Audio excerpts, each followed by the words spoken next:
It's good, and they stretch their lead to 28-0 now.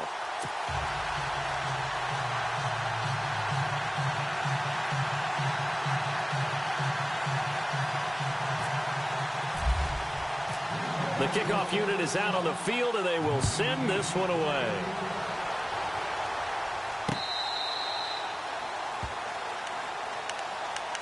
Now the Vikings offense gets set to take over here. They have been struggling. I would imagine at halftime they went through some possible changes. Well, those changes aren't working, so now where do you go? I think that now it's much more in their head. And what I mean by that is just what you said. You've gone over the changes. I bet they were pretty clinical at the half, not too emotional. They might need to go to the emotional side because you've got to find something, some spark somewhere. And so far, just being calm hasn't exactly worked. They need any spark at this point.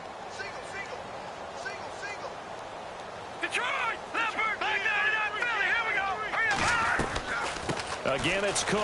And an alley to run. Cook with a first down and much more. And brought down, but not before reaching the 45-yard line. They got 18 yards out of that one, and it gets them a new set of downs. So here we go, 1st and 10 now.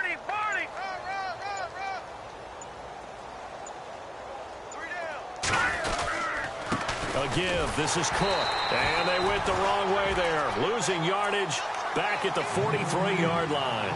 The loss of a full 3 yards, and now it's 2nd down.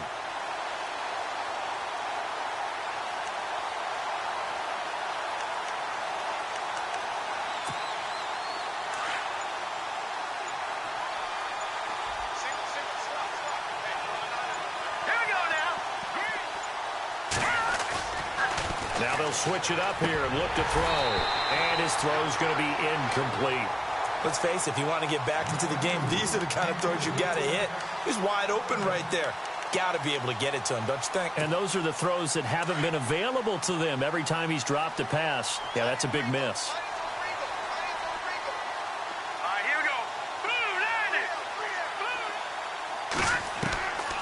Now on 3rd and long, they'll look to throw. Throwing right, and that's complete. And he's taken down, but not before he gets this into enemy territory across the 40. It's a gain of 20 and picking up the first. So after that big play, let's see if they can catch their defense maybe on their heels. Back to the ground, Cook. There he goes left side. And they do get him down, but not before he reaches the 4-yard line. That one good for 33 and a first. Hey, we all know it's turned into a passing league in the NFL, but that doesn't mean people still don't like to run the football. When you run it that successfully, your offensive line is fired up. What they want to do each and every game is run block. Get out and smack some people. I would say go ahead and run it again. Stephon Diggs, his intended receiver. And now it's 2nd down. Down this close to the goal line, 1st down. Surprised that wasn't a run? I am, and you know I'm old school. I want to run the ball on 1st down in this situation because 2nd down, that gives me an option of running play action and maybe throwing it.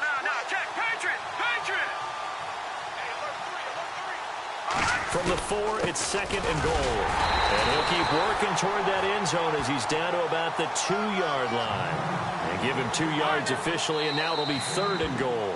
Now the offense going to use the first of their timeouts. That'll leave them with 2 remaining. We'll be back after this. Gotta figure this is one they need here on 3rd and goal. Looking to throw. This is caught. And he will score. Touchdown, Vikings. Bucky Hodges, his 3rd touchdown now on the year. And the Vikings are able to close the gap just a bit. Whoa.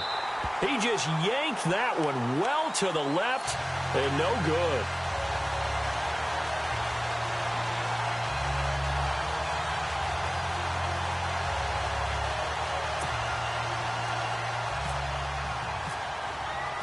Out is the kickoff unit as they run up and send this one away. This is fielded a couple yards deep. And he'll wind up about 4 yards shy of where he would have been if he had taken a knee, as they'll start at the 21-yard line. The Packers offense now, they get ready to head back on the field. They built up that lead at intermission, and they're just continuing to pour it on right now, aren't they? Locked into a really good groove right now. I don't know if it's just the play calling. I know the execution is really, really sharp right now, and all the playmakers are doing exactly what you expect.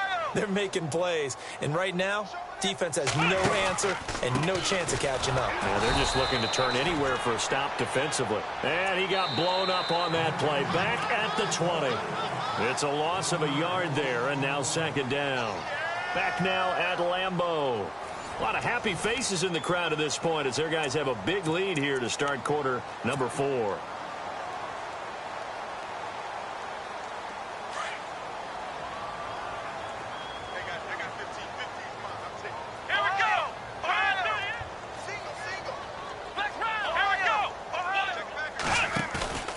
On play action, they'll throw. Got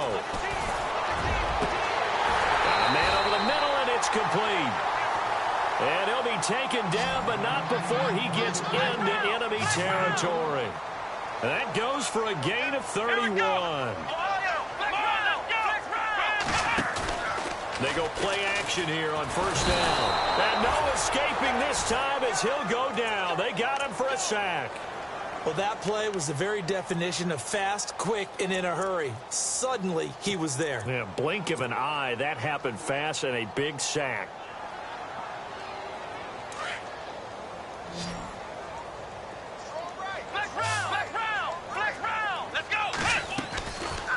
They'll run it now out of the gun.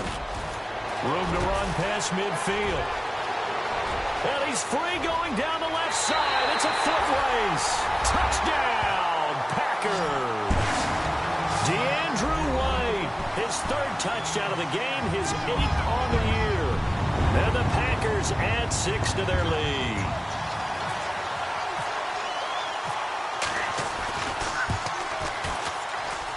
And oh my goodness, this is nowhere close. Well to the right and no good.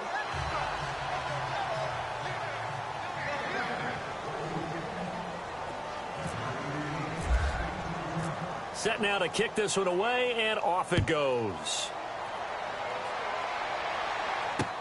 This is fielded at the goal line. And not a bad return here. He gets it out to the 25-yard line. And now out comes Minnesota.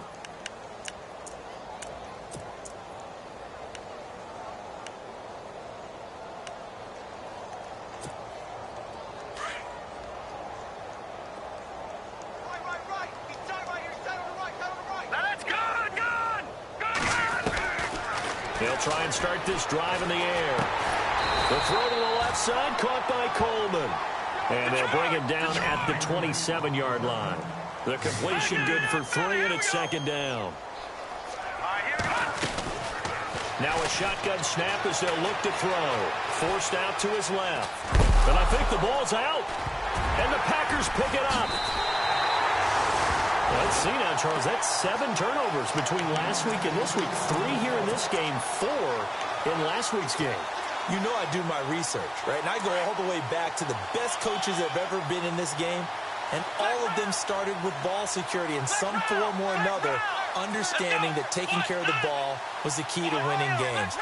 They can't believe what they're seeing right now because they spend all this time on it with the fundamentals, taking care of it, tucking it away, and they're not doing it. Now a handoff as they run left side. Down to the 30 after a gain of 3. At this stage of the game, with the score where it is, the key here is stay in bounds, and he did just that. Not by a huge margin, but he stayed in. And those come up in what we like to call winning edge meetings. The things that you have to do, late game situations, kicking situations, doesn't matter what it is, the things you have to do to win a game, and that comes up in that meeting, then you practice it. They've got to be happy to see it executed, being able to stay in bounds and work the clock. And he's got room. And inside the 20 before he's brought down. A nice pickup there of 11 yards, and it'll move the sticks. Do my eyes deceive me, or is he getting stronger as this game moves along? Burst seems just as good here in the fourth as it was way back in the first, doesn't it? I do believe someone put a lot of time in the offseason and continues to condition during the season in order to continue to carry the ball at this rate.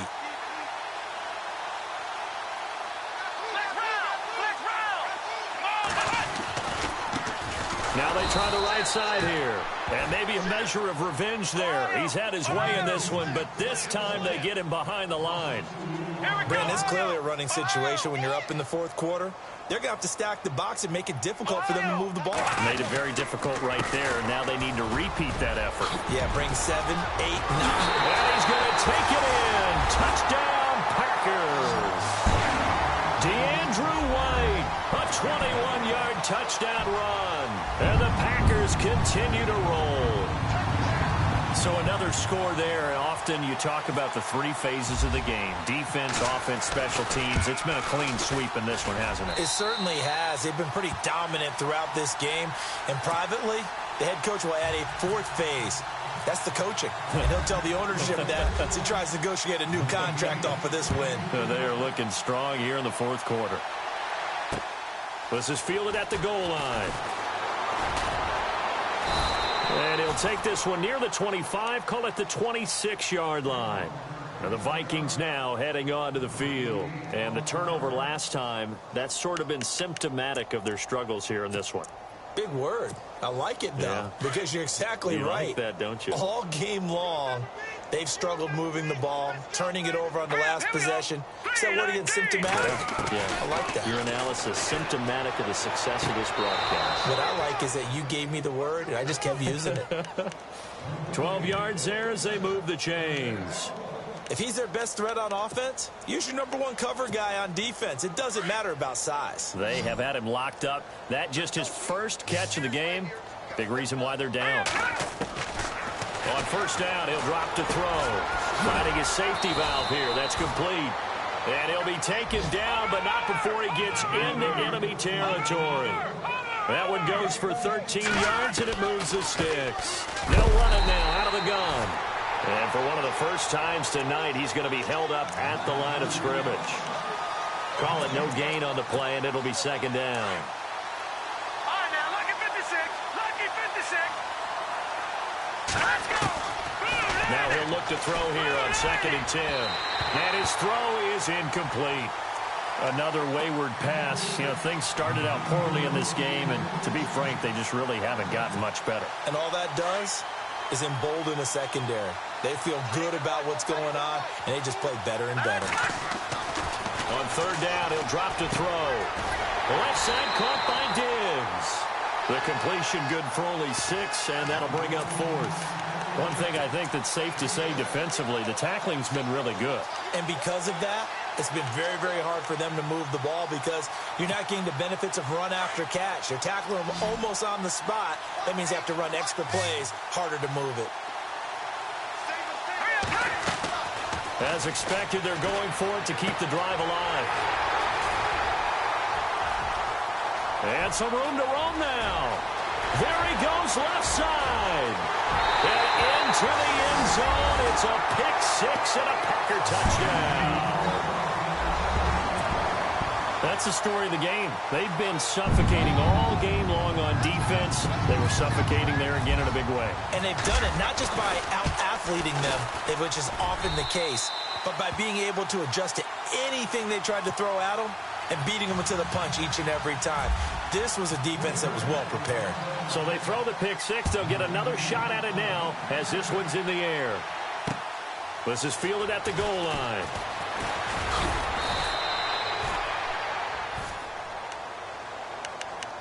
And now out comes Minnesota. And last time, decent field position through the pick 6. Obviously costly. But they can't afford to just bunker in now. All right, good field position means go ahead and attack on offense. Try and press the advantage a little bit. They just have to be better with the football on this possession. So that didn't bother you too much last time? No, because it's exactly what you're supposed to do. You can't have good field position and not try to take advantage of it. Sometimes the defense makes a good play, too. And maybe a measure of revenge there. He's had his way in this one, but this time they get him behind the line.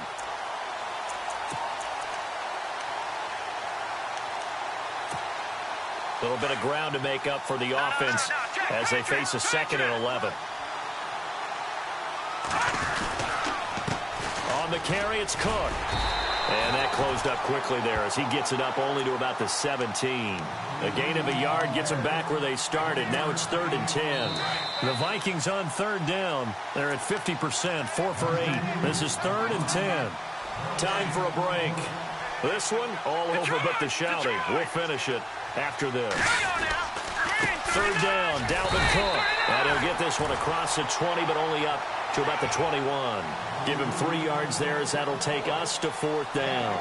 So where'd all that running room that he had in the first half go? Because it looks like it's drying up a little bit here. Someone made some adjustments, it appears, at least on this drive. All right, they're going to try and keep hope alive here on 4th down. They're going for it. Now let's go. All right, now look at 56. Look at. Got to try it here. He's back to throw. And for the 4th time tonight, it's an interception. Picked off at the 35. And into the end zone. It's a pick 6 and a Packer touchdown. Defensively, they've had their way in this one. That pick 6 makes that scoreboard even more lopsided. I remember talking with a guy in the league, and I said, what are you doing when the game's like this? You know, it's pretty much over. You ready to go to the bench and hang out? He said, oh, heck no. I want to stay on the field. I might get some stats. I might get a pick or 2. You like being out there at the end of these wide margins. When they have to throw it, that gives you more opportunities to go get it. So they'll get another shot on offense following that pick 6, and now the kick is away. This will be taken in at the 1. And he'll make it across the 20 as his guys will set up shop at the 23-yard line. And now out comes Minnesota. They've lost this one. Their offense has struggled. Do they try to put together something here at the end just to take into next week? Yeah, sometimes teams want to do that and coaches want to. I remember one time I was on a team and we were losing late in the game like this, and you knew it was lost. It was over, right? And the coach called a running play and pretty much said to everyone, I want to see something executed well before we get out of here. And that was the message to the team. Just something to build on. Just something to build on, get it done, and maybe we can look at that and say, we'll get better as we go forward. They'll set up a throw. And this time he's got the hook up. It's complete. And he'll go out of bounds across the 35-yard line. 14 yards that time for number 14.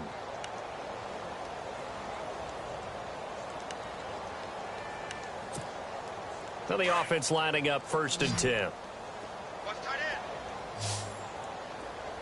Shift together here from the D-line. Now on 1st down, he'll drop to throw it. Escaping the pressure right. Throwing for his running back, and he's got him complete. And he'll go out of bounds. It appears right at the 45. They'll give him 8 on the play, and that'll bring up 2nd down. He'll look to throw. Throw left side complete. It's Clark. And he's going to get this down to the 35-yard line. A good pick up there of 20 yards. Hard to believe his first catch of the game defensively. They bottled him up. That's why they're well on their way to victory. Put your best cover guy on him and then change the coverages behind him throughout the game. Brackets, double, zone, man, you name it. Make sure he gets a lot of angles. And brought down, but not before they're inside the 25. Back-to-back nice plays. 12 yards that time and a 1st down. They'll drop to throw. A swing pass caught. And they do stop him, but he takes it all the way to the 2. Now the defense going to use the first of their timeouts. That'll leave them with 2 remaining. We'll be back after this. From the 2-yard line now, it's 1st and goal. Here we go now. Back to throw again. And it's intercepted at the goal line. And it's Clinton-Dix with a pick. And a short return to the 6-yard line. Gosh, you add up last week and this week now. That's 9 interceptions in this 2-game stretch, and we're not done here. It's almost as if they can't even believe their eyes. Or maybe, partner, is the confidence level in him so high that they believe he'll get out of it and make plays for them to win a game? Well, they've said they believe in him. That's being tested right here. Now they'll run it on the toss. And they'll get him down up past the 15. They pick up 12 on the play there, and they move the chains. I think this defense tired of seeing him run the football, and this D-line probably getting sick of the O-line as well. And as I'm watching this, I'm thinking about a conversation I had with Adam Gase, the head coach of the Miami Dolphins in the offseason. He told me that he asked his running backs each week for their favorite runs. Give me your 3 top runs. And right now, you're seeing a guy that's probably using his top runs to great advantage in this game. He is in a zone. But, Charles, it's one thing to win.